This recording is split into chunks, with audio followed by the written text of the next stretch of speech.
tout en lui. Amen, tout en lui. Et c'est vraiment une série qui étudie le livre de Colossiens. Tout en lui, et on va lire le livre de Colossiens. Et on va prier, amen. Alléluia, je crois que c'est approprié de prier. La Bible dit que ma maison sera une maison de... Amen. Je sais qu'on vient de prier pour les reprendre, mais on va encore prier, amen. Alléluia. On va élever nos voix vers le Seigneur et on va parler à Dieu.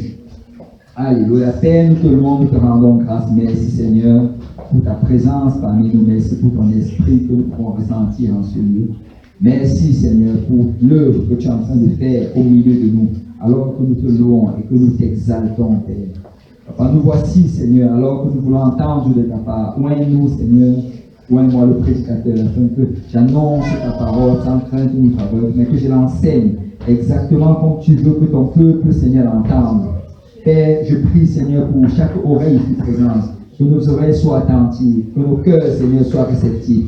Père, nous voulons être ceux-là qui écoutent la parole de Dieu et qui la mettent en pratique, Papa. Aide-nous, Seigneur, à être ceux-là, Père, qui les œuvres, Seigneur, sont, Seigneur, suivent, Seigneur, les paroles que nous avons entendues, Papa. Afin, Père, que ce que tu nous as donné, Papa, qu'on puisse, Seigneur, voir le fruit, Seigneur, agir dans nos vies. Père, je prie pour chaque personne qui est le timbre de ma voix, que ta volonté se fasse, Papa, au milieu de nous. C'est en ton saint nom que nous avons prié. Au nom de Jésus. Si l'Église peut dire au nom de Jésus. Au nom de Jésus. Amen. Et vous pouvez vous asseoir dans la présence.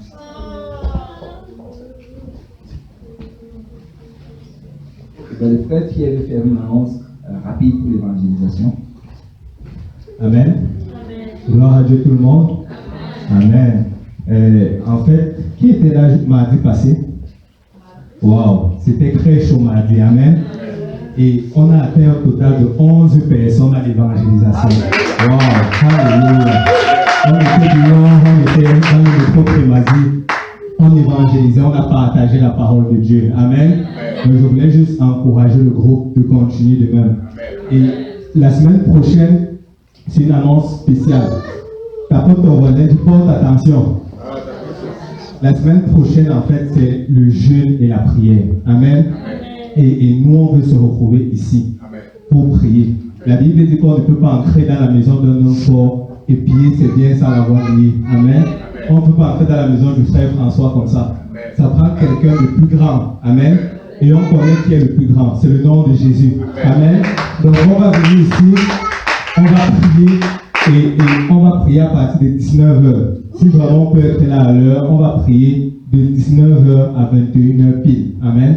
Et vraiment, si vous avez des enfants, si vous êtes maman, vous pouvez venir également. Vous pouvez participer. Et vraiment, on veut faire même une équipe qui va garder les enfants en bas. Pendant que les mamans vont prier. Amen. Nous tous, on va prier. Et vraiment, l'église sera ouverte. Je vous invite vraiment.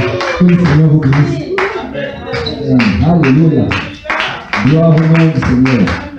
Alléluia. Et nous rendons vraiment grâce à Dieu pour ce que le Seigneur est en train de faire avec l'équipe d'évangélisation. Amen. Alléluia. Merci Seigneur. Nous rendons grâce à Dieu pour le frère Pierre. Amen. Alléluia. Gloire au nom du Seigneur. Gloire au nom du Seigneur. Et le Seigneur, vous savez, plus on sort, plus on est nombreux à sortir, plus on a de l'impact dans le camp de l'ennemi. Parce que la Bible dit que si la Bible dit que 1 va chasser 1000, mais 2, 10 000. La Bible ne dit pas 2, 2000, mais 2, 10 000. Donc c'est vraiment une destruction exponentielle. Plus tu ajoutes, plus ça fait des dégâts énormes dans le camp de l'ennemi. Donc, si 2 peuvent chasser 10 000, eh bien 11 peuvent chasser combien? Ça c'est pour les mathématiciens, mais je sais que ça fait beaucoup. Amen. Ça fait beaucoup. Alléluia. Et on rend grâce au Seigneur pour cela. Donc, je vous encourage, je nous encourage, continuons à sortir et continuons à voir le Seigneur agir. On va aller directement dans le livre. Vous pouvez déjà ouvrir vous-même le livre de Colossiens parce qu'on va passer une bonne partie du temps là-dedans. C'est sûr qu'on va toucher d'autres versets autour, mais nous allons vraiment faire une étude sur le livre de Colossiens. Et le titre, comme j'ai dit tantôt, c'est Tout en lui. Et le livre de Colossiens, en fait, c'est un livre puissant qui nous révèle vraiment qui est Jésus-Christ. Vous savez, nous sommes une église une jeune église, on va dire. Et étant une jeune église, ça fait que nous avons beaucoup de nouveaux convertis. Bon, c'est sûr que plusieurs d'entre nous, on a un passé chrétien, mais il y a peu qui ont un passé apostolique, ou bien il y a peu qui ont un passé pentecôtiste. Et en passant, quand on parle des dénominations, je sais que les gens ont souvent des problèmes avec les dénominations, mais vous savez, le terme chrétien aujourd'hui, c'est un terme très vaste. Si tu sors à l'extérieur, tu rencontres n'importe qui va te dire je suis chrétien. Mais on est d'accord qu'il y a chrétien et chrétien. Amen. Si tu vas dans les bars ce soir, tu vas trouver des chrétiens. Amen. Mais il y a certains chrétiens qui sont dans les bars, il y a d'autres chrétiens qui sont à l'étude biblique. Amen. Donc, il y a vraiment différents types de chrétiens. Amen. Donc, la raison pourquoi en fait il y a les dénominations, c'est pour distinguer quel type de chrétien. Donc quand tu demandes à quelqu'un, est-ce que tu as la foi? Il te dit oui, je suis chrétien. Demande-lui de quel type es-tu? Parce qu'il y a beaucoup de types de chrétiens. Amen. Et pourquoi est-ce qu'on parle de la dénomination apostolique ou bien pentecôtiste? Pentecôtiste, quand on dit que nous sommes pentecôtistes, ce n'est pas parce qu'on appartient à l'église pentecôtiste unie. Amen.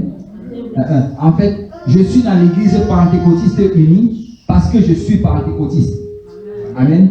Je ne suis pas un pentecôtiste parce que je viens à l'église pentecôtiste unie. Pentecôtiste, en fait, ça veut dire que mon expérience avec le Seigneur est comme l'expérience qu'ils ont eue le jour de la Pentecôte.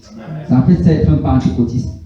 Ça veut dire que mon expérience est exactement la même qu'ils ont eue le jour de la Pentecôte. Et on sait que le jour de la Pentecôte, Pierre a prêché la repentance, le baptême d'eau au nom de Jésus et le baptême du Saint-Esprit. Donc, parce que j'ai eu cette même expérience, ben, c'est pour ça que je dis que je suis un pentecôtiste. Donc, si un chrétien me dit que bon, moi je suis, et c'est pour ça qu'il y a plus de dénominations. Vous savez, ceux qui sont catholiques, c'est parce que leur expérience, c'est selon ce que les catholiques enseignent. Ceux qui sont baptistes, c'est selon ce que les baptistes. On ne va pas rentrer dans chacune des dénominations, mais il y a une raison pour les dénominations. Je sais que beaucoup veulent diaboliser les dénominations, mais la raison, c'est parce qu'aujourd'hui, ce n'est plus la même. La définition du mot chrétien, ce n'est pas la même définition qu'il y avait dans le temps. Amen. Chrétien, c'était suffisant pour dire que tu es comme Christ. Mais aujourd'hui, il y a beaucoup de chrétiens qui ne sont pas comme Christ. Amen. Amen. Et donc, pentecôtiste, c'est pour faire rapport à la manière comment j'ai obéi à l'évangile. Et maintenant, apostolique, c'est pour faire référence à mon style de vie présent. Donc, pentecôtiste, c'est pour mon expérience passée qui m'a permis d'entrer dans l'église. Mais apostolique, c'est pour mon style de vie présent. Pourquoi je dis que je suis apostolique? C'est parce que j'obéis à tout ce que les apôtres ont dit, tout ce qu'ils ont enseigné. Un apostolique, ça veut dire qu'écoute, ma vie est selon la parole des apôtres. Jésus, la Bible nous dit dans le livre d'Éphésiens, Éphésiens 2, 20, que nous avons été édifiés sur le fondement des apôtres et des prophètes et Jésus-Christ étant la pierre angulaire. Donc ça veut dire en fait que la fondation c'est les apôtres. Si quelqu'un apporte une autre fondation, comme Paul dit, il est anathème. Et donc je suis apostolique, pourquoi? Parce que si tu me montres quelque chose que Pierre a enseigné, que Paul a enseigné, que Jean a enseigné, je veux m'assurer que ce soit exactement dans ma vie. Amen. C'est pourquoi je suis pentecôtiste et je suis apostolique. Amen. Donc, la raison pourquoi est-ce qu'on va étudier le livre de Colossiens, c'est parce qu'il élève le Seigneur Jésus. Et on va vraiment prendre, je crois que ça va nous prendre peut-être 4 semaines pour pouvoir compléter l'étude de ce livre. Et aujourd'hui, on va faire la partie 1. Amen. Donc, avant qu'on entre dans l'étude, je vais d'abord un peu donner un peu le contexte dans lequel l'église de Colosse se trouvait. En fait, Colosse était une des 3 villes situées à environ 160 km d'Éphèse. S'il y a des gens qui ont déjà entendu parler de la ville d'Éphèse. Amen. Et les 2 autres villes étant Hiérapolis et Laodicée.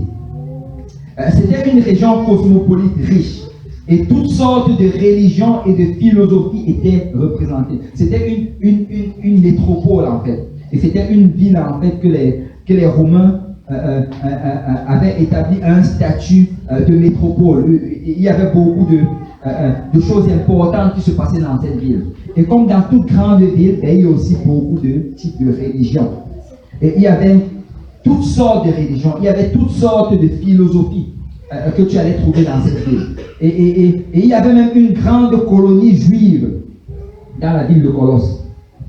Et quand tu regardes tout cela, tu réalises que c'était une terre fertile pour l'hérésie ou bien les fausses doctrines.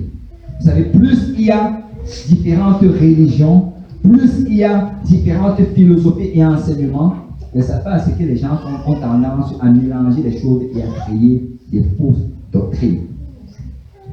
Mais Colosse n'aurait jamais été mentionné dans le Nouveau Testament si ce n'est à cause de sa puissante église apostolique. En fait, au milieu de cette confusion, au milieu de ce mélange de fausses religions et de philosophie humaine, il y avait une puissante église apostolique. Vous savez, la Bible dit que là où le péché abonde, la grâce surabonde. Amen.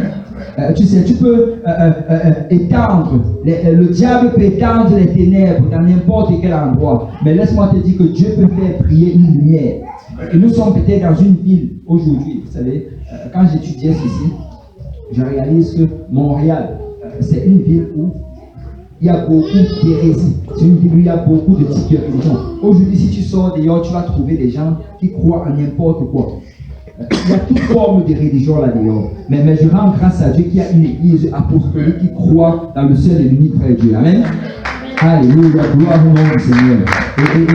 Donc c'est Paul, en fait, qui est en train d'écrire à cette église. Ce n'est pas lui qui a planté cette église. Très bien. Si tu peux, je vais te faire lire certains versets rapidement. Tu n'as même pas besoin d'avancer. Je vais te dire quand tu vas avancer un peu. Paul, ce n'est pas lui qui a planté l'église qui est à Colosse. En fait, il n'a même jamais visité cette église. Il leur envoie une lettre étant en fait en prison à Rome. Si tu peux lire Colossiens 1, verset 4. Ayant été informé de votre foi en Jésus-Christ et de votre charité pour tous les saints, à cause de l'espérance qui vous a été réservée dans les cieux. Amen. Bon, en fait, il dit juste ici qu'ayant été informé, Paul avait juste été informé par le fait qu'il y a une église à Colosse. Et il n'avait jamais visité cette église. Et au verset 9, encore de le lire par moi, au verset 9, il leur rappelle encore cela. J'ai juste été informé. En fait, cette église, réellement, c'est le prolongement du ministère de Paul dans la ville d'Éphèse.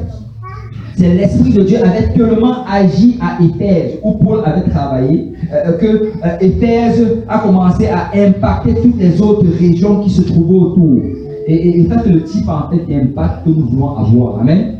Nous ne voulons pas juste que le Seigneur agisse au milieu de ces quatre murs, mais nous voulons que l'Esprit de Dieu agisse même à l'extérieur. Amen. Que l'Esprit de Dieu continue à avancer et que ça puisse atteindre toute la ville de Montréal et même toute la province du Québec. Acte 19, versets 1 à 7. Et ici, ça va nous montrer un peu comment est-ce que... si tu peux avancer maintenant les acétates, là, la prochaine page. Ça marche, hein?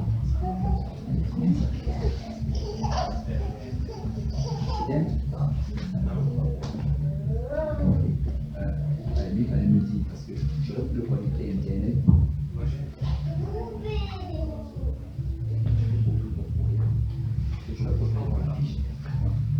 Je peux l'afficher, j'aimerais vraiment que ce soit affiché. Et bon, on va aller dans Actes chapitre 19, versets 1 à 7.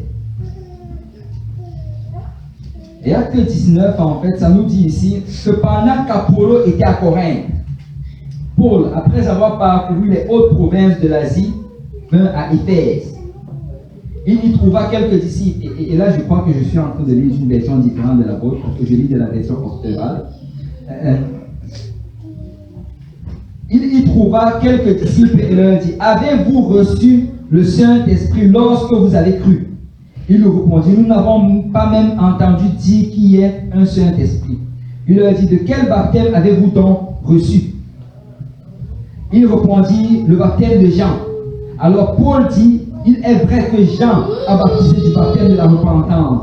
en disant au peuple de croire en celui qui venait après lui, c'est-à-dire au Christ Jésus. Ce qu'ayant entendu, il fut baptisé au nom du Seigneur Jésus. Et après que Paul lui imposait les mains, le Saint-Esprit descendit sur eux. Ils parlaient diverses langues et prophétisaient. Ils étaient en tout en grand nombre. En fait, ici, ça nous relate un peu Paul, alors qu'il est en voyage. Et il est dans un voyage missionnaire. Il arrive à Éphèse. Il rencontre 12 hommes. Et c'était des hommes, en fait, qui étaient des chrétiens. Ils croyaient en Dieu. Ce n'étaient pas des païens. C'était des hommes, en fait, qui servaient Dieu. Et là, quand il les rencontre, il leur pose la question. Est-ce que vous avez reçu le Saint-Esprit quand vous avez cru? Vous savez, quand tu reçois le Saint-Esprit, tu sais que tu l'as reçu. Et tu peux pointer le jour exact que tu l'as reçu. Pourquoi est-ce que je dis cela? Parce que j'ai rencontré beaucoup de personnes que quand on va leur poser la même question que Paul a posée, est-ce que tu as reçu le Saint-Esprit? La personne va dire, oui, je l'ai reçu. Et tu lui demandes, quand est-ce que tu l'as reçu? Donc, je ne sais pas, mais un jour, je l'ai reçu. Non, Dieu ne veut pas que tu sois dans le doute. Dieu ne veut pas que tu sois ignorant de si tu l'as reçu ou si tu ne l'as pas reçu. Dieu veut que tu saches quand tu l'as reçu. Vous savez, il n'y a aucun enfant qui naît et on ne sait pas le jour. Amen. Vous savez, la nouvelle naissance, en fait, qui est le baptême au nom de Jésus, le baptême du Saint-Esprit. En fait, cette nouvelle naissance-là qui est spirituelle, tu peux un peu la comparer à la naissance physique. Est-ce que vous avez déjà vu une mère avec son enfant et elle te dit, oh, voici mon enfant. Et tu demandes, ok, quand est-ce que tu as eu cet enfant? Je ne sais pas. Mais le voici. Ce que là, tu vas te dire que cet enfant est déroulé. Amen. Parce que s'il y a eu une naissance, on doit connaître le jour de la naissance. Et si tu es né de nouveau, tu dois connaître le jour que tu es né de nouveau. Tu dois savoir que ce jour-ci, en telle date, si je suis sorti d'Égypte, j'ai été délivré de mes péchés. Amen. Et on doit vraiment réaliser que ce sont des choses qui doivent être connues. Amen. Et Paul leur dit, est-ce que vous avez reçu le Saint-Esprit quand vous avez cru? Ils disent ici, nous n'avons même pas entendu dire qu'il y ait un esprit, un Saint-Esprit. Et là, il leur pose la question, de quel baptême avez-vous donc été baptisés? Et il dit, le baptême de Jean. Tu sais, comme il n'avait pas encore reçu le Saint-Esprit, Paul maintenant adresse le baptême. Parce que ceux qui prêchent le baptême du Saint-Esprit vont prêcher également le baptême d'eau au nom de Jésus-Christ. Très souvent, quand quelqu'un n'a pas le baptême du Saint-Esprit, on va questionner son baptême. Je ne suis pas en train de dire que tous ceux qui ont reçu le baptême du Saint-Esprit ont forcément reçu le baptême d'eau. Il y a des gens, bien sûr, qui prêchent le baptême du Saint-Esprit, mais ne vont pas dans le baptême d'eau au nom de Jésus. Mais Paul, ici, il a adressé cela parce que très souvent, c'est quelque chose qui est courant. Si tu n'as pas reçu le don du Saint-Esprit, il faut que tu questionnes également ton baptême. Amen. Et ils disent du baptême de Jean, parce que Jean également baptisé. Et là, Paul leur a dit, écoutez, quand vous avez déjà été baptisé, c'est correct, ne vous baptisez plus. Non. Amen. La Bible nous dit que Paul leur a dit, Jean baptisait du baptême de la repentance. Mais vous devez être baptisés au nom de Jésus-Christ. Parce que Jean, en fait, quand il baptisait, il ne baptisait pas au nom de Jésus-Christ. Pourquoi est-ce que je dis cela? C'est parce que Jean, en fait, est même mort avant Jésus. Or, pour que le baptême de Jésus soit valide, il fallait d'abord que Jésus meure à la croix. Donc, le baptême de Jean n'était pas au nom de Jésus. Et c'est pourquoi Paul leur a ordonné de se faire baptiser au nom de Jésus. Et là, ils ont été baptisés au nom de Jésus. Et quand ils sont sortis de l'eau, la Bible dit que Paul a imposé les mains sur eux, alors qu'il priait pour eux. Ils ont commencé à parler en d'autres langues. Et parce que le signe, en fait, que les apôtres devaient voir pour savoir si tu as reçu le don du Saint-Esprit, c'était le parler en d'autres langues. Et en fait, on priait pour toi, on devait te regarder de la même manière encore aujourd'hui. C'est si tu parles en d'autres langues que là, on dit que lui, il était baptisé du Saint-Esprit. Amen. Et Paul, vraiment, il a insisté sur le fait que le baptême devait être fait au nom de Jésus. Vous savez, et on est en train d'étudier justement sur la personne de Jésus. Et tu peux déjà on est en train d'étudier déjà sur la personne de Jésus. Et on va réaliser alors qu'on étudie que toute opération spirituelle doit se faire au nom de Jésus. Toute opération spirituelle doit se faire au nom de Jésus. Ok, donc là c'était acte 19. Versets 1 à 7. Et là, ça présentait vraiment comment Paul avait commencé le ministère à Éphèse. Mais si tu continues à lire, on dit au verset 10, je vais lire, tu peux juste afficher le verset 10. Or, cela dura 2 ans, en sorte que tous ceux qui demeuraient en Asie, tant juifs que grecs, entendirent la parole du Seigneur Jésus. Paul, en fait, par la suite, il est resté dans cette ville Éphèse. Il a commencé à enseigner d'une manière régulière, chaque semaine. Il a enseigné des gens pendant 2 ans. Et alors qu'il enseignait, des gens grandissaient dans la connaissance de la parole de Dieu. Alors qu'il enseignait, plusieurs nouveaux dirigeants s'élevaient. Et des gens allaient planter des églises. Les gens allaient enseigner, allaient planter d'autres points de prédication. Et c'est comme ça que l'œuvre a commencé à grandir en Asie. Et Epaphras était l'un des convertis de Paul à Éphèse. Et Epaphras, c'est lui qui est en fait rentré et c'est lui qui a fondé l'église de Colosse. Si tu regardes dans Éphésiens 1:7, il parle d'Epaphras comme étant leur fidèle serviteur. Et si tu regardes même dans Éphésiens 4:12-13, on nous dit que ce même Epaphras là, qui était le pasteur dans l'église de Colosse, mais il avait aussi établi d'autres œuvres dans les villes qui étaient proches, Hiérapolis et Laodicée. Vous savez, Epaphras, ce n'est pas quelqu'un dont on parle souvent beaucoup. Je ne sais pas si, est-ce qu'il y a une maman ici qui a appelé son enfant Epaphras? Non? Est-ce qu'une maman qui veut déjà vous aider ce nom? Pourtant, c'était un fidèle serviteur du Seigneur. C'est un bon exemple. Aïe, aïe, aïe. On a peur qu'il se fasse intimider à l'école. Mais quoi qu'il en soit, c'est lui qui a établi l'église qui est à Colosse. Et alors que cette église était en train de grandir, il y a eu un problème qui s'est posé. C'est que des gens ont commencé à enseigner des fausses doctrines. Il y a des gens qui apportaient des fausses doctrines. Et c'est là que Epaphras s'est levé. Il s'est rendu jusqu'à Rome, où son mentor Paul était prisonnier, parce que Paul en ce moment-là était déjà en prison. En passant, je crois que je l'ai déjà dit, mais le livre de Colossiens et le livre d'Éphésiens, Paul l'a écrit, et même Philippiens, Paul l'a écrit alors qu'il était déjà en prison, il attendait sa mort. Et c'est quelque chose de vraiment d'impressionnant. C'est quelqu'un qui sait qu'il va mourir dans les prochains jours. Tout ce qu'il passe son temps à faire, c'est de fortifier les églises qui sont à l'extérieur. Waouh! Paul avait plus de joie en prison que tous ceux qui étaient à l'extérieur libre. Paul avait plus de joie sur son chemin vers la décapitation que toutes ces personnes-là qui étaient en train de se réjouir, qui étaient en train de profiter de la vie à l'extérieur. C'est pourquoi? C'est parce que Paul savait ce qu'il attendait. Amen. Il avait une espérance et son espérance était en Christ. Et je veux juste encore, je ne sais pas pourquoi je reviens dessus, mais je vais encore le redire. Tu sais, mets ton espérance en Christ. Mets ton espérance en Christ. N'espère pas dans les choses de ce monde. Écoute, la Bible dit qu'en un instant, en un battement d'œil, nous serons tous changés. Et le corps corruptible va revêtir l'incorruptible. Et nous allons aller vers le Seigneur pour l'éternité. Tu sais, juste anticipe ce moment-là et tu seras toujours joyeux. La prochaine fois que tu te sens inquiet, juste dis-toi que le Seigneur peut revenir là tout de suite. Amen. La prochaine fois que je ne sais pas que la banque t'appelle, dis-toi qu'écoute, avant le prochain appel, le Seigneur peut revenir. Amen. La prochaine fois que tu fais un examen et que tu réalises que bon, tu n'as pas bien travaillé, dis-toi que le Seigneur peut venir avant la remise de l'autre. Je veux juste encourager quelqu'un. Jésus revient bientôt. Amen. Alléluia. Sois encouragé. Et Paul, c'était ça son espérance. Quelle est donc l'hérésie, ou bien quelle est la fausse doctrine qui menaçait l'église colossienne?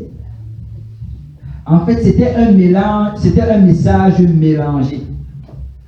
Tu sais, c'était quelque chose, un message en fait, où à la fois on avait mélangé le christianisme avec le légalisme juif, avec la philosophie orientale et toute forme de philosophie en fait.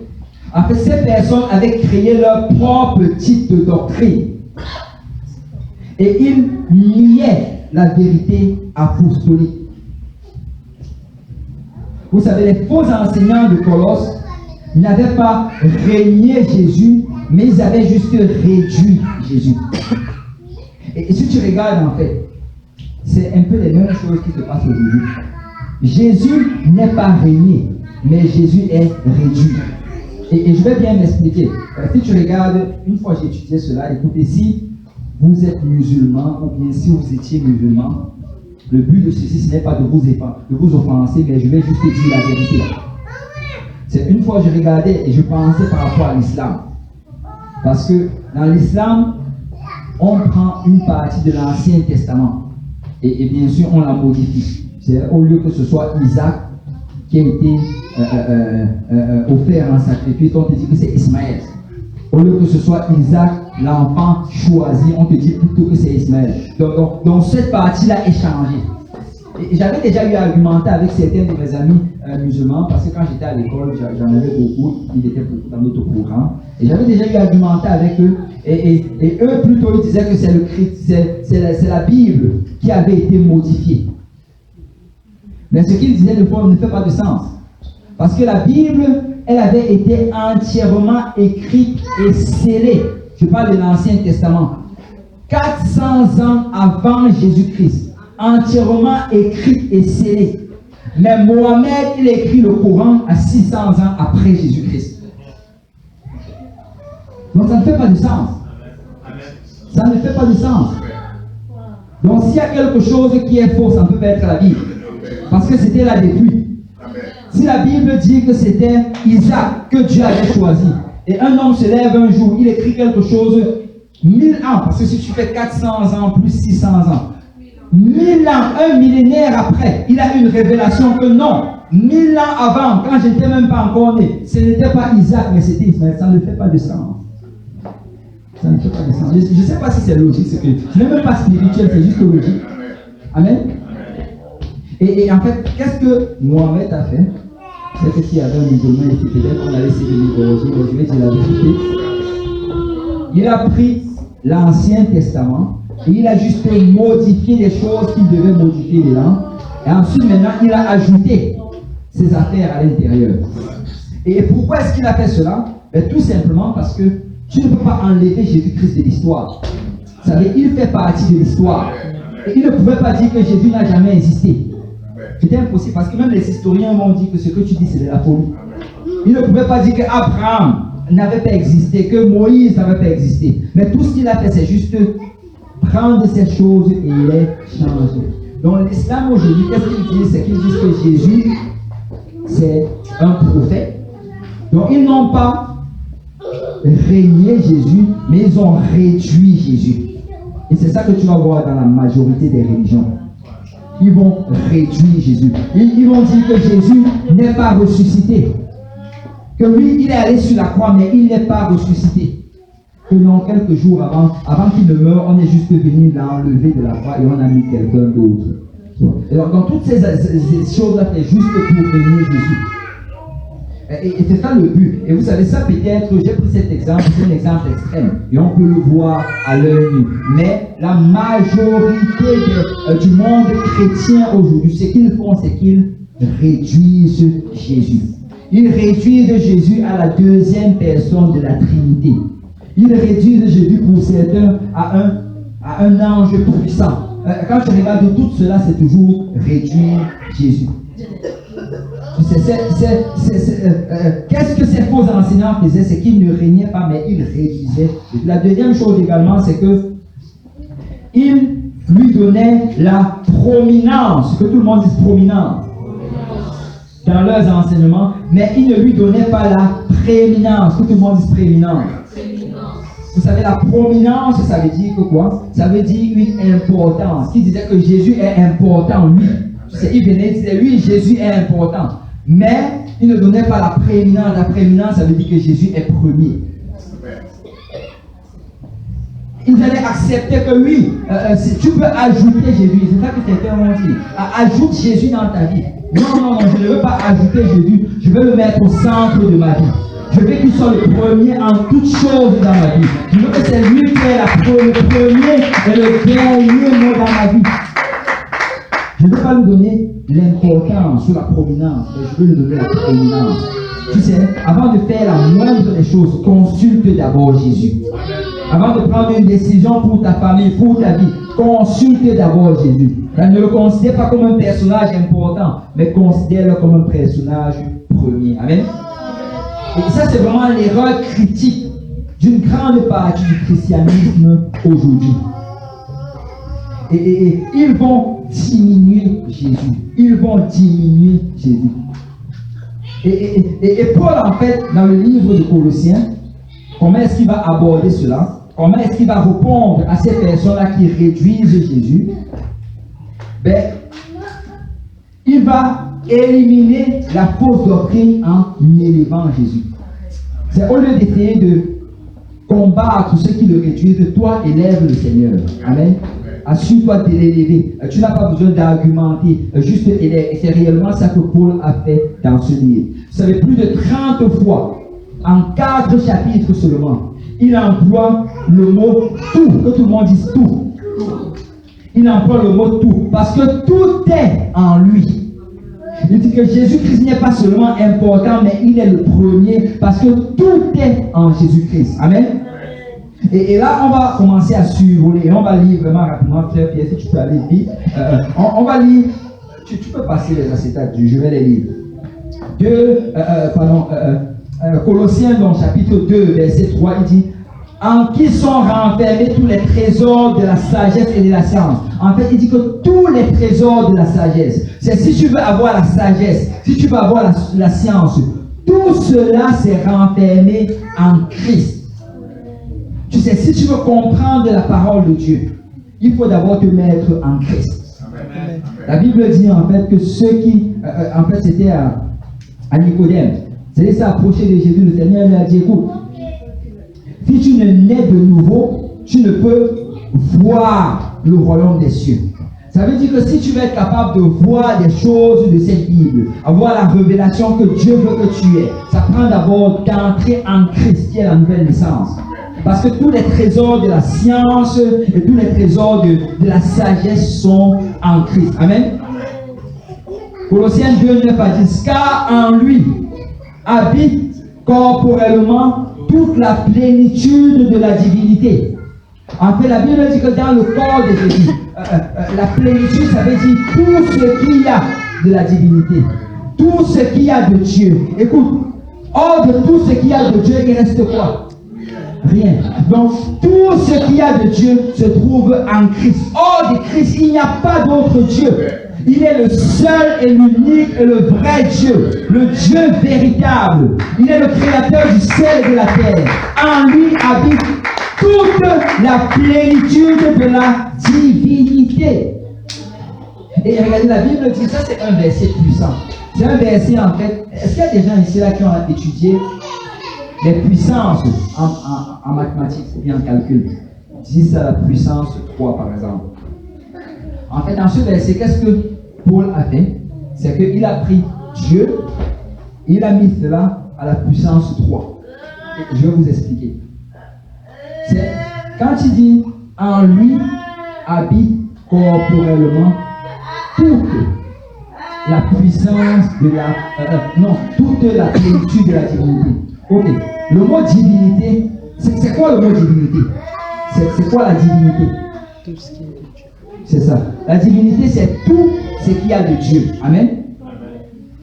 Donc Paul aurait juste pu dire en lui habite tout ce qu'il y a de Dieu. Et on serait correct en fait qu'il se trouve tout en Jésus. Il n'y a rien hors de lui.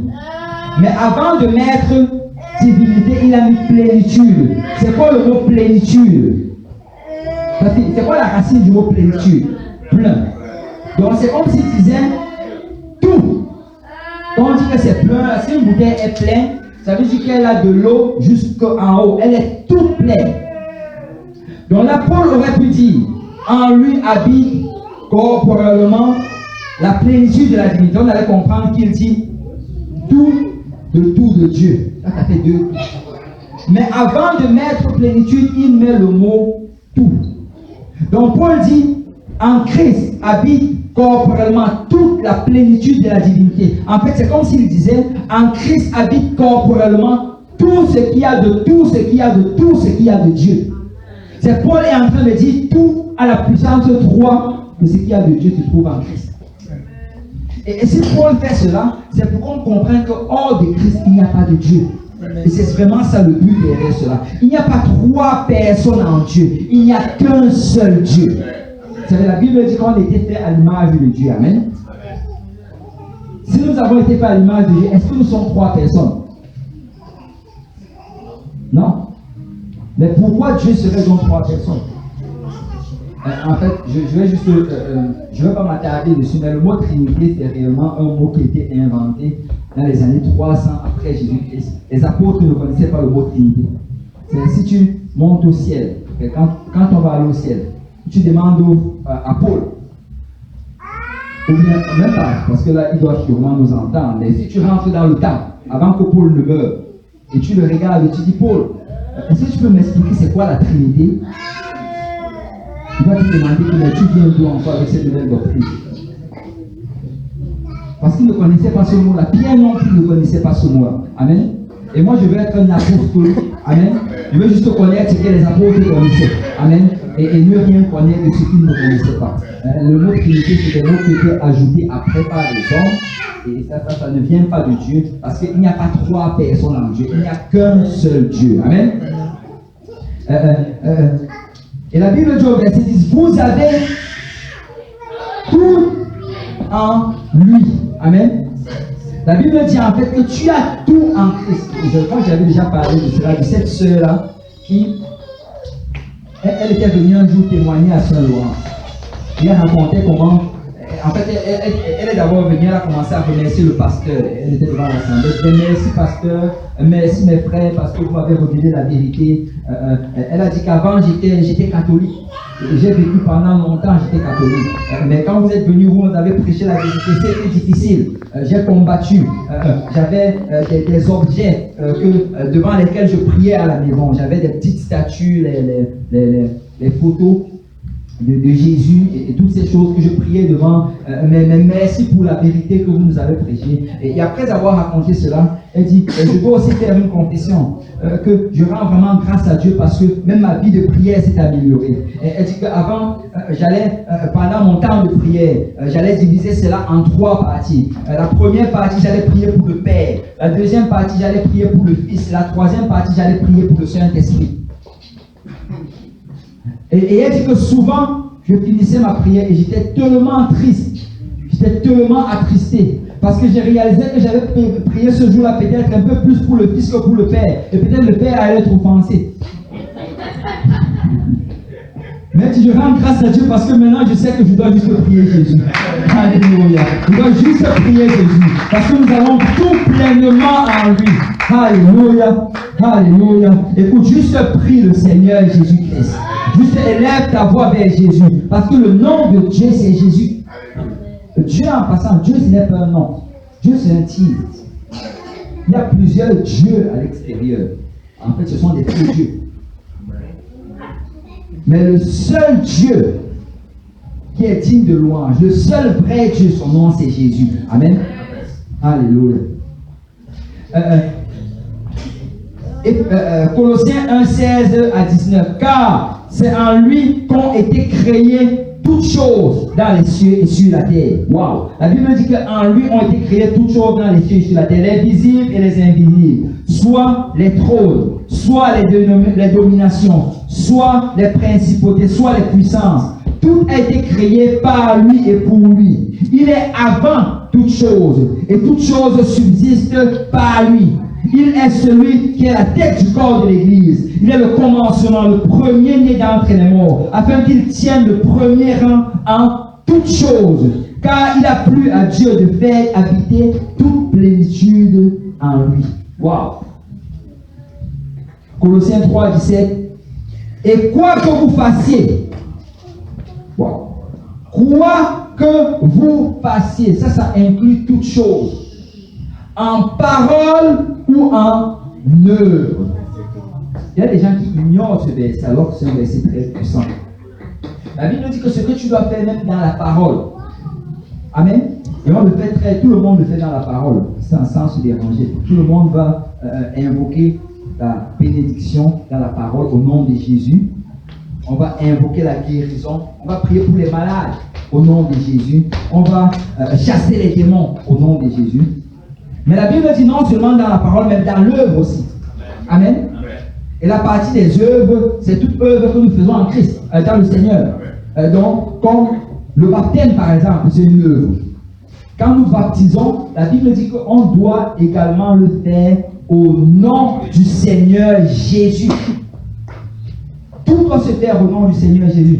Pas juste en parole, mais également en œuvre. C'est pourquoi nous baptisons au nom de Jésus. Amen. Et c'est pourquoi tous les apôtres baptisaient au nom de Jésus.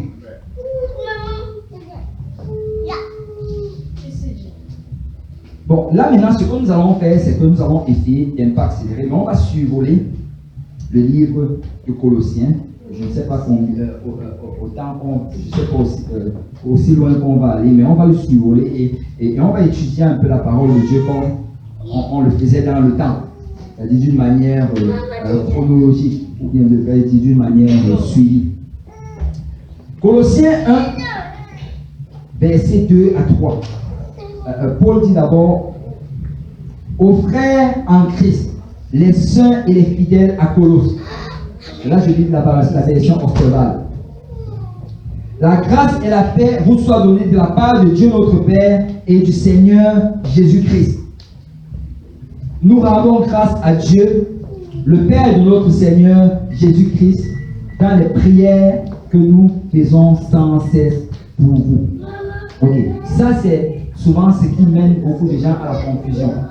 C'est quand ils voient ici, au verset 2, Dieu notre Père et du Seigneur Jésus-Christ. Après qu'ils voient au verset 3, Dieu le Père de notre Seigneur Jésus-Christ.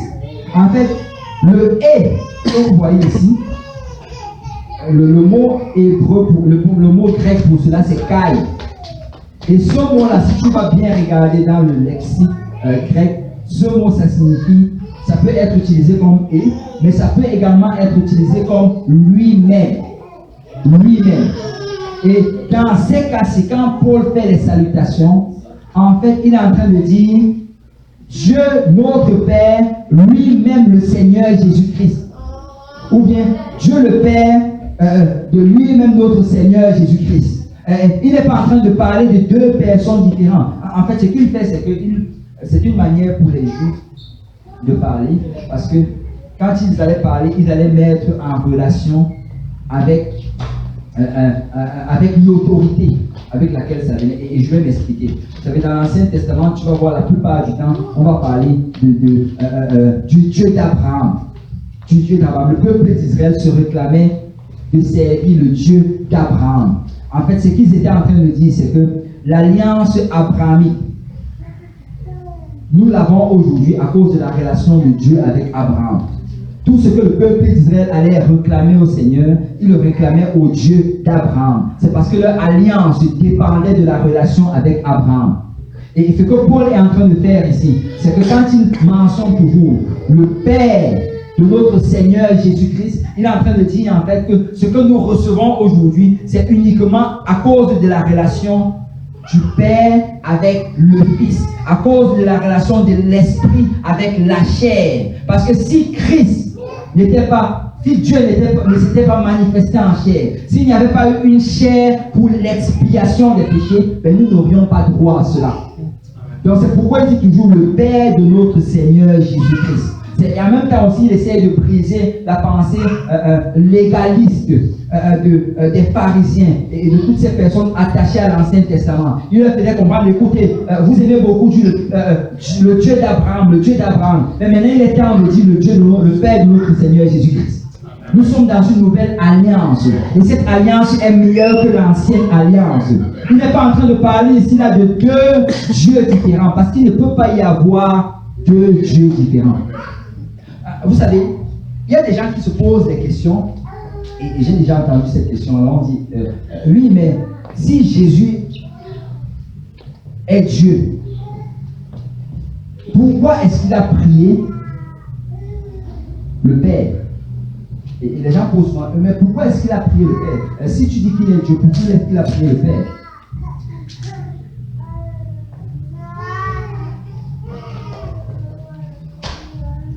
La raison pourquoi Jésus a prié le Père, c'est parce qu'il y a ce qu'on appelle une double nature en Christ. L'esprit qui est en lui, c'est le seul esprit.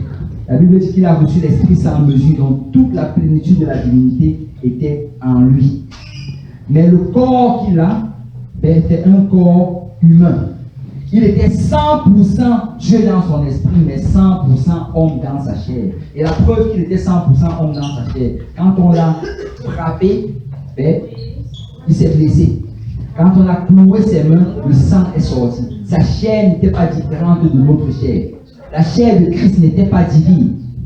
En fait, vous savez, si la chair de Christ était divine, ce que l'on aurait même plutôt un problème avec la prière.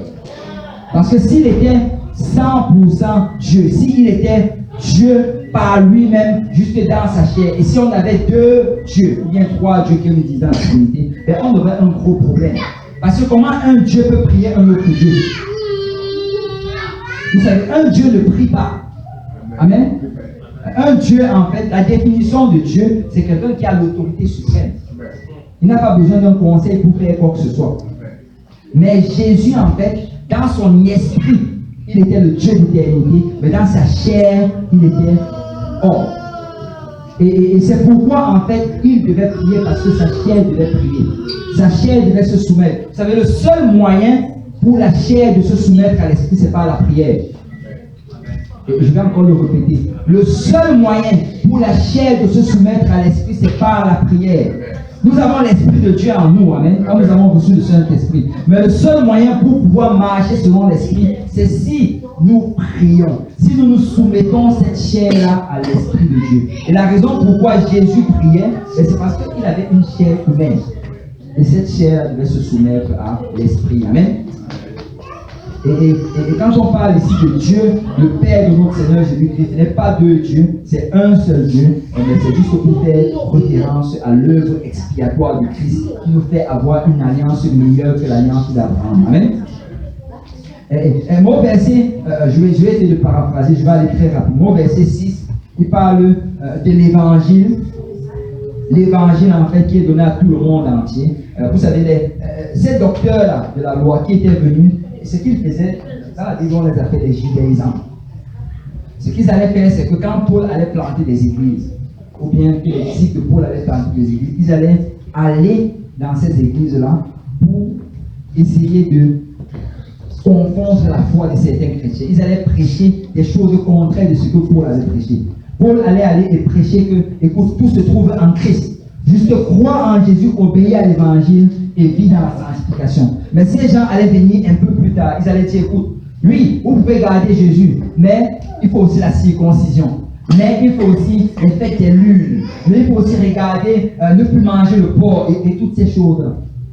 Donc ils ajoutaient en fait des choses de la loi du judaïsme dans les choses chrétiennes.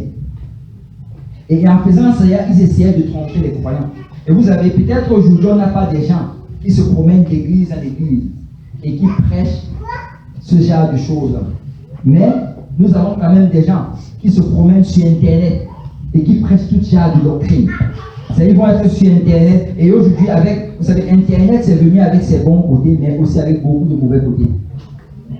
Parce que sur Internet, tu peux juste créer un compte et commencer à raconter tout genre de choses.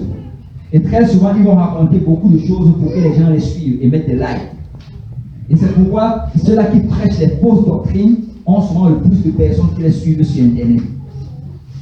Et vous allez voir que ces personnes, la plupart du temps, vous savez, comme dans le cas de ces faux apôtres, ils n'allaient pas sortir à l'extérieur pour aller faire l'œuvre du Seigneur, évangéliser et gagner des âmes, et travailler pour que ces âmes-là aillent au ciel.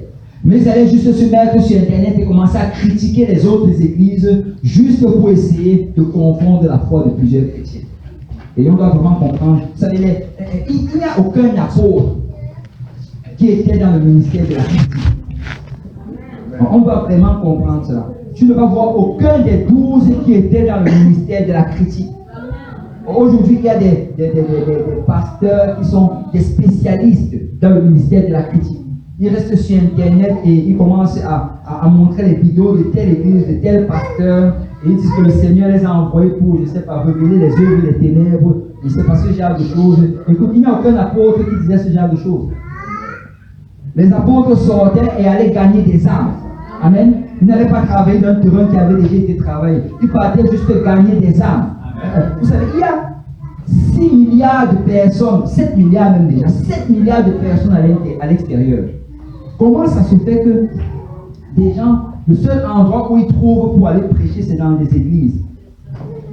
Moi je ne comprends pas ce qui s'est appelé. Si ton message était aussi vrai que cela, ben, tu pouvais juste te mettre à l'extérieur, commencer à crier ça dans les rues, les gens allaient venir. Amen. Tu pouvais aller enseigner cela dans des maisons. Mais c'est juste très facile de rester derrière l'ordinateur, faire une jolie vidéo, écrire du n'importe quoi, envoyer cela, et ensuite laisser que ça fasse des dégâts et aller vivre sa vie.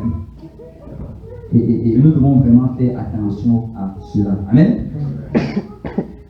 Mais ces gens, d'habitude, on va voir cela dans leurs fruits. Paul dit que les faux docteurs, les faux enseignants, on le voit dans leur style de vie. Parce qu'on va le voir dans leurs fruits. Et au verset 6 d'ailleurs, il parle ici de fructifier. Parce qu'en fait, la vie chrétienne, quand tu crois, elle va t'amener à apporter des fruits. Tu peux aller au prochain. La croyance, en fait, détermine le comportement.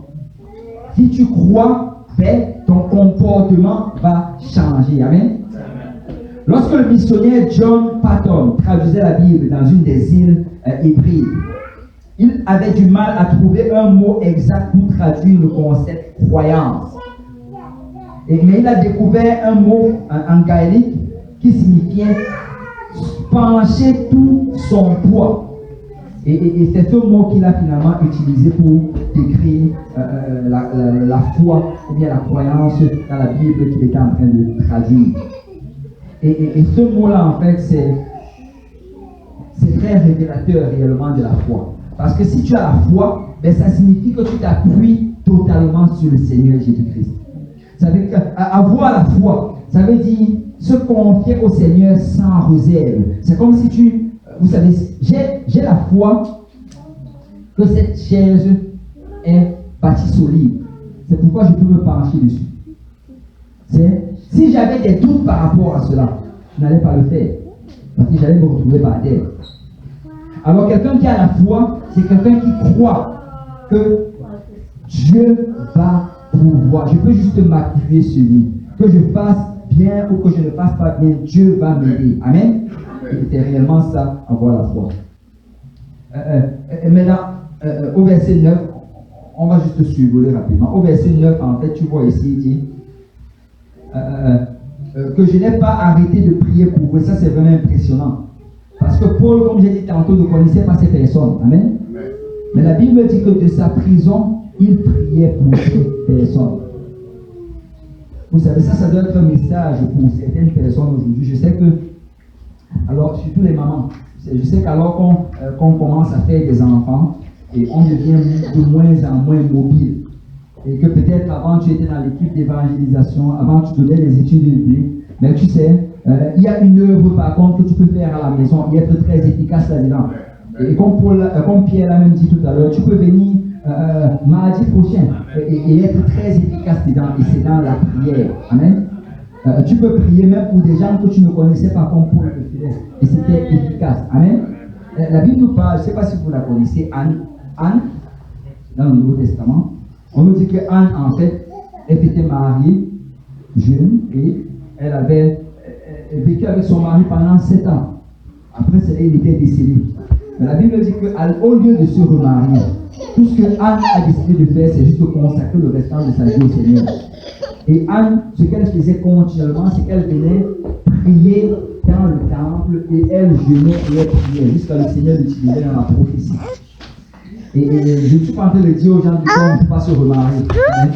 Mais ce que je suis en train de dire ici, c'est que, écoute, même si tu n'es plus capable de sortir, même si tu es déjà âgé, écoute, il y a un ministère très important qui recrute toujours, et c'est le ministère de la prière, c'est le ministère de l'intercession. Tu peux prier étant chez toi, tu peux intercéder étant chez toi, tu peux venir à l'église prier. Nous avons besoin de plus de gens qui prient. Amen. Nous avons besoin de plus de gens qui prient. Et Paul dit ici, afin que vous soyez remplis, que tout le monde dise rempli. Vous savez, le terme rempli ici, ça signifie être contrôlé. J'avais une petite ici. On vient faire une illustration. Bon, est-ce que tout le monde voit ce... Bon, je n'ai pas pu trouver un bon verre. Est-ce que tout le monde voit ce verre? Est-ce qu'on est tous d'accord que ce verre est vide? Je ne veux pas faire un tour de magie. Les gens sont dans l'anticipation. Ok. Étant vide comme cela, bon, j'ai dit que le verre est vide, mais en réalité, il n'est pas vide parce qu'il y a de l'air à l'intérieur. Et réellement, c'est notre état avant qu'on ne vienne dans le Seigneur. Parce qu'avant que tu ne viennes dans le Seigneur, peut-être que tu étais vide, mais tout ce qui t'entourait te remplissait. Tu étais rempli réellement par ton environnement, comme ce verre est rempli par l'air. Amen. Mais quand tu viens dans le Seigneur et que tu reçois le baptême du Saint-Esprit, et que tu es rempli du Saint-Esprit, qu'est-ce qui se passe? C'est que l'Esprit de Dieu te remplit. Et tu sais, alors que l'eau est en train d'entrer dans ce verre, l'air est en train de sortir. Amen. Et réellement ce qui se passe en toi. Alors que tu es rempli par le Saint-Esprit, les choses de l'extérieur qui te remplissaient commencent à sortir. Mais tu sais, Jésus ne veut pas juste que tu sois rempli jusqu'au bord. Mais la Bible nous dit que des sources d'eau vive s'écouleront de ton sein. Donc la Bible veut que tu sois rempli de telle manière à ce que tu débordes et tu commences à influencer tout ce qui se trouve autour de toi. Il faut que tout ce qui est autour de toi soit mouillé. Et c'est réellement de ça dont on parle. Amen. Alléluia. Gloire au Seigneur.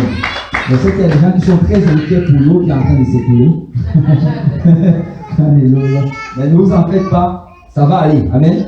Je ne sais pas si on a. Ok, je trouve un chiffon. Viens quelqu'un d'autre, on le fait bien en train de faire avancer. Comme ça, on ne va pas trop s'attarder. Et la Bible dit sois rempli du Saint-Esprit. Amen. Et nous devons être remplis de telle manière à ce que c'est la seule manière pour garder les choses hors de ta vie, c'est d'être rempli du Saint-Esprit. Parce que si tu n'es pas rempli, il y aura de l'espace pour d'autres choses. Et rempli, ça signifie vraiment être contrôlé. Amen. Contrôlé par l'Esprit de Dieu. Et la Bible dit au verset 10, la Bible dit au verset 10 que pour que vous vous conduisez d'une manière digne. Parce que la Bible veut en fait que non seulement nous soyons remplis, mais que cela nous conduise aussi. Parce que nous ne devons pas juste être de ceux-là qui entendent, mais nous devons les mettre en pratique. Je veux vraiment défier chaque chrétien ce soir. Chaque parole que tu entends de la part du Seigneur, chaque message qui est prêché sur cette chair, chaque chose que tu lis dans ta Bible, essaie directement de la mettre en pratique. Essaie sur le champ. Dis-toi, à partir de maintenant, je change et je la mets en pratique. Parce que Paul dit réellement que nous devons être conduits de telle manière comme d'une manière digne. Verset 11, il parle de patience et de persévérance avec joie. Amen. Il dit à cette église, écoutez, vous devez avoir la patience et la persévérance, mais avec joie. Vous savez, je vois souvent beaucoup de chrétiens qui ont la patience et beaucoup qui ont la persévérance. Mais le problème, c'est qu'il n'ajoute pas la joie à cela. Bon, tu le vois, il tient bon, il avance, il perdure, mais il a toujours un visage attristé. Écoute, ce n'est pas comme ça qu'on sert le Seigneur. Parce que quand tu fais cela, tu sais qu'on a cette tendance naturelle à attirer la pitié sur nous. Mais écoute, quand tu es en train de faire cela, ben, ceux qui te voient à l'extérieur, ils ne trouvent pas ça attrayant de servir le Seigneur. Amen. Ils disent que mais ça c'est qui dit qu'elle sert le Seigneur, mais elle est toujours triste. Que Dieu me donne la victoire. Dieu me donne la victoire. Rends cela attrayant. Amen. Fais-le avec joie. Amen. Parce que Dieu te donne réellement la victoire. Même si tu ne le vois pas encore, mais c'est en route. Amen. Au verset 13, la Bible dit que nous serons transportés dans le royaume de son Fils. En fait, quand tu es dans le Seigneur, tu es transporté d'un royaume à un autre royaume. En fait, avant, tu étais en Égypte, mais maintenant, tu es transporté dans la terre promise. Et je vais juste continuer d'avancer. Verset 14, ça parle de rédemption. Le mot rédemption, ça fait référence à payer une rançon. Et ça, c'est payer une rançon pour libérer un prisonnier. Mais Paul n'est pas en train de dire que Jésus a payé la rançon pour nous délivrer de Satan. Mais ce qu'il dit plutôt, c'est qu'il a payé la rançon qui a satisfait à la loi pour qu'on soit libre. Amen. Et la Bible parle également de pardon. Pardon, ça veut dire annuler la dette. Pas une dette qu'on avait envers Dieu, envers Satan, mais c'était une dette en fait.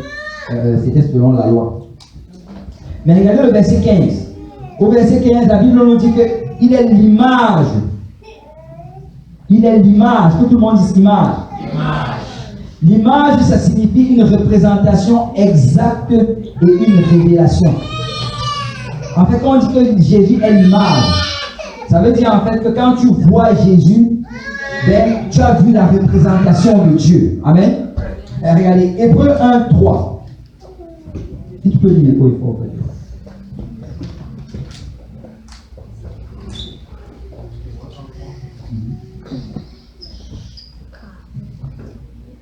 Ça s'affiche pas? Si quelqu'un là, il peut le lire fort. Et qui, étant le reflet de sa gloire et l'empreinte de sa personne, et soutenant toutes choses par sa parole puissante, fait la purification des péchés, et s'est assis à la droite de la majesté divine dans les lieux célestes. On dit que Jésus c'est le reflet de la gloire de Dieu. Est-ce qu'il y a quelqu'un qui a déjà vu le soleil? Quelques-uns d'autres, non? Bon. En fait, c'est une question piège parce que personne d'entre vous n'a déjà vu le soleil. Ce que vous voyez uniquement, c'est le reflet du soleil. Ce sont les rayons du soleil qui viennent. Vous ne voyez pas le soleil. En fait, pour voir le soleil, ça te consumerait. Il faudrait prendre un satellite, mais tu ne pourrais même pas, ça va te consumer avant. Tout ce que tu peux voir, c'est vraiment le reflet du soleil. Et vous savez quoi? Quand la Bible parle de Jésus étant le reflet de sa gloire, ça veut dire en fait que tu ne peux pas voir Dieu, mais tu peux voir Jésus. Parce qu'il est l'image de Dieu. Amen. Il est vraiment cette image, c'est la seule chose que tu peux voir de Dieu, c'est Jésus. Et la Bible dit l'empreinte de sa personne. Et vous savez, l'empreinte, si je marche par exemple dans le sable, et après que je m'en vais, quand vous allez venir, vous allez juste voir l'empreinte de mes pas, mais vous ne m'avez pas vu moi-même. Amen. Et c'est la même chose en fait avec Jésus. Quand tu vois Jésus, ben, tu as vu l'empreinte des pas de Dieu, parce que tu ne peux pas voir. Dieu en fait est invisible. Amen. Dieu est invisible. Donc la seule partie de Dieu qu'on peut voir, c'est Jésus. C'est la partie visible. C'est son empreinte, c'est son reflet. Et regardez, dans Jean chapitre 14, une fois les disciples viennent voir Jésus, ils disent, ça c'est Philippe, il dit, Maître, montre-nous le Père et cela nous suffit. Vous savez, Philippe, en fait, depuis longtemps qu'il était avec Jésus, Jésus ne faisait que lui parler, mon Père, en passant la raison pourquoi Jésus ne faisait que parler de mon Père, notre Père, c'est parce qu'il voulait changer la mentalité des Juifs, la manière comme ils pensaient. Eux, ils pensaient toujours comme des serviteurs. Mais Jésus voulait leur faire comprendre que maintenant, c'est leur faire comprendre que ça, c'est une relation de filiation. C'est votre Père. Avancez vers lui comme votre Père.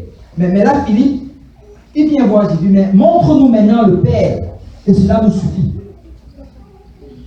Et là, regardez ce que Jésus nous répond, verset 9. Jean 14, verset 9. Jésus lui dit, il y a si longtemps que je suis avec vous. Il y a si longtemps que je suis avec fou. Et tu ne m'as pas connu. Waouh. Il dit, montre-nous le Père. Et là, Jésus te présente comme le Père. Il y a si longtemps que je suis avec vous. Et tu ne m'as pas connu, Philippe. Philippe, celui qui m'a vu, a vu le Père. Comment donc dis-tu, montre-nous le Père?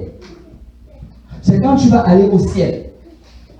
Quand nous allons aller au ciel. Amen, par la grâce de Dieu. Amen. Si tu arrives au ciel, et là, dès que tu arrives à la porte, bon, tu vois Pierre. Là, les clés du rang, bien sûr. Et là, quand tu rentres, après, tu vois Jésus. Et là, tu cours vers Jésus, tu sautes sur lui et tu l'embrasses. Je ne sais pas pourquoi, mais je crois que je vais rester sur lui d'abord pendant longtemps. Vous allez devoir attendre. Tu l'embrasses, tu le serres dans tes bras pendant longtemps, et tu pleures, et tu ris, et tu célèbres, et tu danses. Et après avoir fini maintenant, tu t'arrêtes, tu dis, ok, ouf, merci Seigneur Jésus. Il dit maintenant, Seigneur Jésus, je veux que tu ailles me montrer le Père. Le Seigneur va te regarder comme ça. Il va dire, Richard, comment peux-tu dire, montre-nous le Père? Il y a si longtemps que je suis avec toi, ne m'as-tu pas connu? Si tu m'as vu, tu as vu le Père. Amen. Parce que tu ne vas pas voir une deuxième personne ou une troisième personne au ciel. Le seul que tu vas voir, c'est Jésus. Amen. Parce qu'il n'y a qu'un seul Dieu. En fait, le Père est en lui. Vous ne savez pas que le Père est en moi. Le Père, c'est l'Esprit qui est en lui. Et il n'y a pas d'autre. Au ciel, il n'y a qu'un seul trône. Une fois, j'avais vu une encyclopédie qui m'avait choqué. C'est une encyclopédie chrétienne. Et on te montrait le ciel, la salle du trône. On te montrait 3 trônes. Ça, ce n'est pas biblique. Il n'y a pas 3 trônes dans la salle du trône. Il n'y a qu'un seul trône. Et celui qui est assis, c'est l'agneau. Amen. Amen. Alléluia. Et il dit, si tu m'as vu, tu as vu le Père. Amen. Jean 10, 30. Il dit, moi et le Père, nous sommes un. Amen. Il n'a pas dit, moi et le Père et le Saint-Esprit, nous sommes un. En passant, c'est pour les gens qui expliquent que ça veut dire qu'il y a 3 personnes. Il dit, moi et le Père. Pourquoi? Parce que lui, il parlait de sa chair, il pointait sur la chair, et le Père et l'Esprit qui est en lui, c'était une seule personne. C'est comme si je me pointais et je vous disais qu'écoutez, moi et mon esprit, nous sommes un. Et je ne sais pas si quelqu'un va vouloir argumenter que non, il y a 3 personnes en toi. Mais nous sommes tous d'accord que ton esprit et toi, c'est une seule personne. Amen. Et si mon esprit et moi, c'est une personne, l'esprit de Christ et lui-même, c'est une personne. Amen. Verset 15 nous dit qu'il est le premier-né. Vous savez, souvent on interprète mal le premier-né, mais premier-né ici, ça ne fait pas référence au temps, mais ça fait référence au statut. Parce que Dieu n'est pas assujetti au temps. Amen. Ça fait vraiment référence au statut. Quand on parle de premier-né ici, on dit qu'il est le premier en rang. Quand on dit que Dieu est premier, ça veut dire qu'il est le premier en rang, il est le premier en importance. Il est en fait le premier. Ce n'est pas par rapport au temps. Amen. Et ici on dit, Jésus, en fait, quand on parle d'être le premier, ça ne veut pas dire que le corps de Jésus avait été créé en premier. Mais ça veut dire en fait qu'il est le créateur de toutes choses. Parce que la Bible dit qu'il est la parole qui était là au commencement. Le verset 18 dit qu'il est le premier-né entre les morts. Ça ne veut pas dire que Jésus était la première personne à mourir et être ressuscité. Non, il y avait des gens, même Lazare était ressuscité avant Jésus. Mais ça veut juste dire que il ne pouvait pas y avoir de résurrection si il n'y avait pas eu la résurrection de Jésus. En fait, ce n'est pas la résurrection de Jésus que toute autre résurrection est possible. Amen. Donc, souvent ce qui nous bloque, c'est parce qu'on limite ça dans le temps. Mais Dieu ne fonctionne pas dans notre temps. Oui.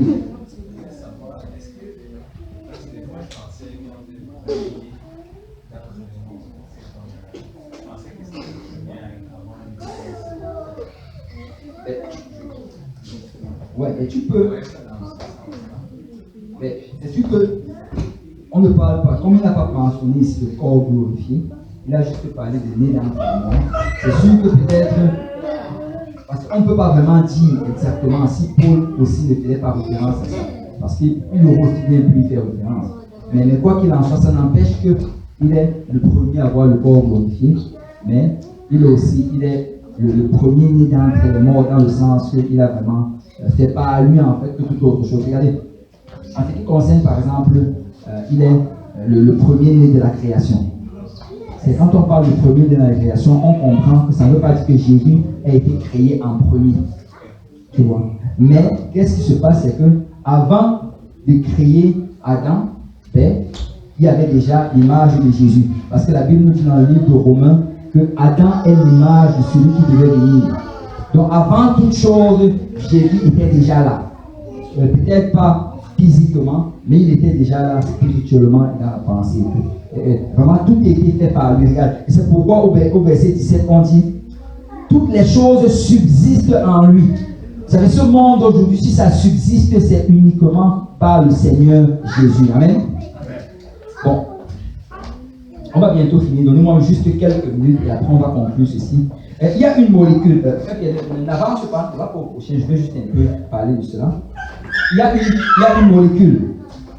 Mais si tu peux t'apprêter quand même à pouvoir l'afficher. Il y a une molécule qu'on appelle la laminine. Est-ce que quelqu'un a déjà entendu parler de la laminine? Mais la laminine, en fait, c'est une molécule d'adhésion cellulaire dans le corps humain. En fait, c'est la molécule qui permet, en fait, d'adhérer plusieurs cellules dans le corps. Et c'est un peu comme les barres d'armature. Est-ce qu'il y a des gens qui savent c'est quoi l'armature dans la construction? Les barres d'armature, quand tu fais une fondation, tu vas d'abord mettre des barres métalliques. Après, tu vas verser le ciment dessus. Et à cause des barres qui sont dessus, ça va faire que le ciment reste collé ensemble et ça reste bien soudé. Et dans le corps humain, en fait, ce qui tient de barres d'armature, c'est vraiment la molécule qu'on appelle la laminine. Et ça maintient vraiment nos membres ensemble. C'est un peu comme la colle du corps humain. Si tu peux montrer la première image. Voici l'image, en fait, c'est l'illustration moléculaire de la laminine. Et on voit que ça ressemble à quoi? À la croix. Et si tu peux partir au prochain. Ça, c'est en fait sous microscope. C'est à quoi que ça ressemble à la laminine. Vous voyez? Le monde aujourd'hui essaye d'enlever Dieu de toutes choses, mais Dieu se trouve partout. Dieu se trouve partout. La Bible dit que tout subsiste en lui. Tout tient collé en lui. Et si notre corps reste collé par la laminine qui ressemble à une croix, notre vie entière reste collée par Jésus. C'est en lui que nous subsistons. Vous savez, ils vont se battre aujourd'hui pour sortir Jésus de toutes choses, mais Jésus demeure toujours. Ils vont régner Jésus. Mais tu sais quoi? Le calendrier que nous avons présentement, la référence, c'est Jésus. Si nous sommes à l'an 2019, c'est 2019 après Jésus-Christ. Amen. Jésus est toujours au centre. Et il ne va jamais changer de position. Il sera toujours au centre. Amen. La vie de Jésus, en fait, est encadrée par deuxième possibilité. La vie de Jésus est encadrée par le ventre d'une vierge et un tombeau vide. C'est Jésus est entré dans ce monde par une porte marquée, pas d'entrée. Il est sorti de ce monde par une porte marquée, pas de sortie. Parce qu'il a la prééminence. C'est qu'il est au centre. Tu peux faire tout ce que tu veux, mais Jésus demeure au centre. Amen. Il demeure au centre. Verset 1, 18. La Bible dit qu'il a la prééminence. Et le mot prééminence, encore ici, comme j'ai dit tantôt, ça veut dire vraiment il a le premier rang, il a l'influence. Dans 3 Jean chapitre 1 verset 9, ici on nous parle de quelqu'un qui voulait avoir la prééminence. Donc j'ai écrit à l'église, mais Dieutrephes, qui aime avoir la prééminence parmi eux, ne nous reçoit pas. Et le mot prééminence dans ce verset, ça provient du mot grec philos et protos, qui signifie fond d'être premier. Il aime être premier. Et réellement, ce personnage-là voulait avoir la première place. Et chacun d'entre nous aujourd'hui, nous devons décider. Je dois décider si tu vas toi-même avoir la première place dans ta vie ou bien si tu vas la donner à Jésus. C'est une décision personnelle. Vous savez, avant, quand nous étions dans le monde, Mais la première place, nous le donnons au diable. Mais quand nous sommes venus au Seigneur, nous avons chassé le diable de cette place. Et normalement, nous devons mettre Jésus dans cette place. Mais le problème, c'est que certains s'y mettent eux-mêmes. Mais moi, je veux donner la première place à Jésus. Amen. On doit lui donner la prééminence. Et le verset 19 maintenant dit, parle de la plénitude. La plénitude, comme j'ai dit tantôt, c'est la somme totale de tout pouvoir et de tout attribut divin. Et allez, on va accélérer. Verset 20. Le verset 20 ici, si quelqu'un peut dire le verset 20 rapidement.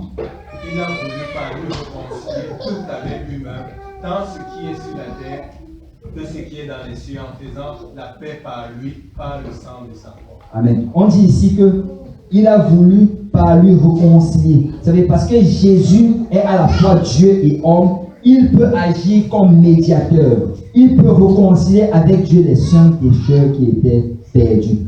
Et le verset 21, tu peux lire. Et vous étiez autrefois étrangers, ennemis par vos pensées, par vos mauvaises œuvres. Et il vous a maintenant réconcilié par sa mort dans le corps de sa chair. Amen. On dit ici qu'on était avant ennemis. On était d'abord éloignés. En fait, il y a deux termes ici. Éloigné, ça veut dire qu'on était séparés. Éloigné, si tu peux encore afficher, éloigné, ça veut vraiment faire référence au fait qu'on était séparés. C'est ça, ça veut dire qu'on était vraiment étrangers. Donc, il y a deux choses en fait qui nous mettaient loin de Dieu. La première chose, c'est qu'on était étrangers des choses de Dieu, étrangers de l'alliance avec Abraham.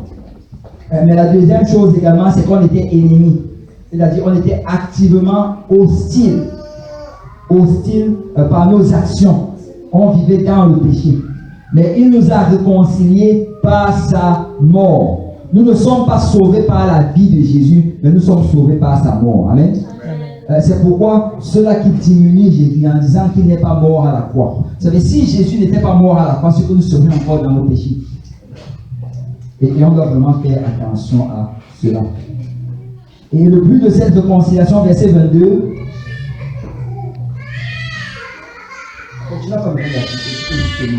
Pour vous faire paraître devant le Saint, irrépréhensible, sans reproche. Amen. La Bible dit qu'on était réconciliés, pas pour demeurer dans nos péchés, mais pour devenir saints et irrépréhensibles devant lui. C'est la chose la plus importante. C'est que quand le Seigneur revient, que nous soyons saints et irrépréhensibles. Vous savez, souvent, nous vivons notre vie chrétienne en voulant impressionner les autres. Mais le seul réellement qui doit avoir une bonne impression de nous, c'est Christ. Parce que c'est devant lui qu'on va se trouver le jour du jugement dernier. Et là, on va finir Liberté 23, verset 27. Si du moins vous demeurez fondés et inébranlables dans la foi, sans vous détourner de l'espérance de l'évangile que vous avez entendu, qui a été prêché à toute créature sur le ciel, et dont moi, Paul, j'ai été fait ministère. Je me réjouis maintenant dans mes souffrances pour vous, de ce qui manque aux souffrances de Christ, je l'achève en ma chair pour son corps qui est l'Église. C'est d'elle que j'ai été fait ministère selon la charge que Dieu m'a donnée auprès de vous, afin que j'annonçasse pleinement la parole de Dieu. Le ministère caché de tous les temps et dans tous les âges m'est révélé maintenant à ses saints, à qui Dieu a voulu faire connaître quelle est la glorieuse richesse de ce ministère parmi les païens, savoir Christ en vous, l'espérance de la gloire. Amen. Amen. Et Paul dit ici qu'on ne doit pas se détourner. Tu sais, pourquoi est-ce qu'on a passé pratiquement 1h15 à étudier ce livre, à faire la première partie? C'est parce que nous sommes dans un temps où beaucoup de gens se détournent de Christ. Nous sommes dans un temps où le nom de Jésus-Christ, peut-être il n'est pas renié, mais il est réduit. Mais nous voulons nous assurer de garder Jésus à la première place. C'est une fois Jésus a dit à des gens qui le suivaient, si vous ne croyez pas que je suis, vous mourrez dans vos péchés. Si vous ne croyez pas que je suis, vous savez, savoir qui est Jésus et croire qui il est va être déterminant pour ta vie chrétienne. Dès le moment que tu commences à réduire Jésus, tu te mets dans une position où tu peux mourir dans tes péchés. Et ici, Paul dit, afin que vous ne vous détournez pas Et Paul dit qu'il se réjouit. Il se réjouit de souffrir. Il est prêt à continuer à souffrir pour que les gens ne se détournent pas. Il leur dit, le mystère qui avait été caché est maintenant révélé aux païens. Et ce mystère-là, c'est quoi? Christ en vous, l'espérance de la gloire. C'est quand il dit Christ en vous, c'est quoi ici? C'est recevoir le don du Saint-Esprit. Amen. Et quand tu reçois le don du Saint-Esprit, réellement tu as l'espérance de la gloire. Amen. Alléluia. Gloire au nom du Seigneur. Et donc là, on va s'arrêter ici aujourd'hui. Et je veux juste encore exhorter quelqu'un. Tu dois savoir qui est Christ. Et tu ne dois pas avoir des doutes par rapport à cela. C'est le Dieu créateur du ciel et de la terre. C'est lui qui s'est manifesté en chair. Il est venu sur cette terre. Il a passé 33 ans et demi. Et ultimement, il allait mourir à la croix. Tu n'as pas été sauvé par un demi-dieu.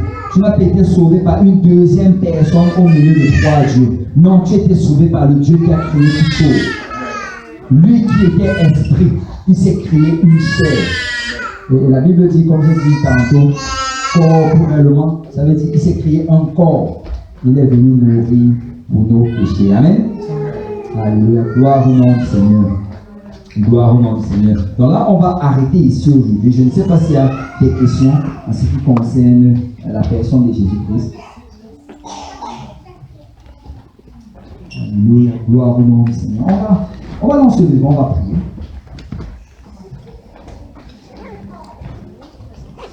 Alléluia. Alléluia. Père, nous te louons, nous te rendons grâce. Merci pour ton amour. Merci pour ta présence.